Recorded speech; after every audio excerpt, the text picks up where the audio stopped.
বর্ষা আসার সময় হয়ে গেলেও বৃষ্টি কিন্তু ছিটে ফোটাও নেই। এই প্রচণ্ড গরমে সকলেই আমরা অতিষ্ঠ হয়ে উঠেছি। তাই মাথা আর পেট দুই ঠান্ডা করার জন্য নিয়ে চলে এসেছি একটু ভিন্ন স্বাদের ম্যাঙ্গো স্মুদির রেসিপিটা তোমরা সকলে শেষ পর্যন্ত দেখো। আশা করি তোমাদের অন্যরকমই লাগবে। আর আমাকে কমেন্ট করে জানিও তোমরা এরকমভাবে কে কে আগে বানিয়ে খেয়েছো। নমস্কার, আমি সঙ্গীতা, আর ভুরি ভোজের আরেকটি নতুন পর্বে সকলকে জানাই অনেক অনেক স্বাগত। স্মুদিটা বানানোর জন্য আমি এখানে নিয়ে নিয়েছি নরম তুলতুলে 5টা পাকা আম, আর নিয়ে নিয়েছি একটা শাঁসওয়ালা ডাল। এবার আমটাকে 3 ফালি করে কেটে আমের শাঁসটাকে ভালোভাবে বার করে নেব। 5 গ্লাস স্মুদি বানানোর জন্যই আমি এখানে 5টা আম নিয়েছি। তোমরা কোয়ান্টিটি বুঝে আমটা নিও।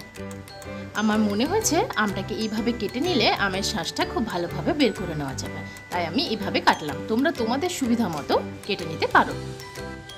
একইভাবে সমস্ত আমগুলো কেটে নিয়ে দেখো এইভাবে চামচের সাহায্যে আম থেকে তার শাঁসটা খুব ভালোভাবে কিন্তু বের করে নিচ্ছি।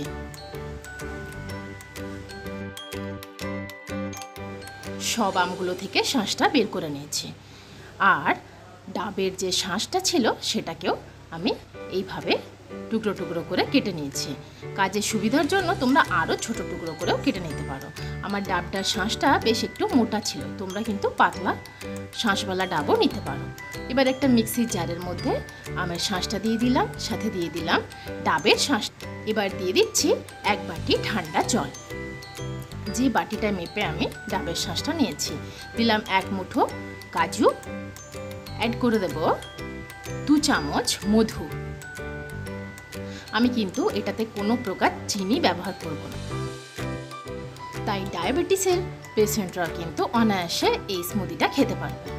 এবার দিয়ে দিচ্ছি 1 বাটি ঠান্ডা দুধ। এর সাথে তোমরা চাইলে বরফ কুচি অ্যাড করতে পারো। এবার সমস্ত উপকরণকে খুব ভালোভাবে গ্রাইন্ড করে নিলাম। বাস রেডি হয়ে গেল ম্যাঙ্গো স্মুদি। টেক্সচারটা তোমাদেরকে গ্লাসে ঢেলে দেখিয়ে দিচ্ছি, তাহলেই বুঝতে পারবে কতটা ঘন টেক্সচারটা হয়েছে। সার্ভ করার জন্য নিয়ে নিলাম 2টো কাঁচের গ্লাস। এবার স্মুদিটা ঢেলে দিচ্ছি। দেখো কতটা ঘন হয়েছে এই স্মুদির টেক্সচারটা।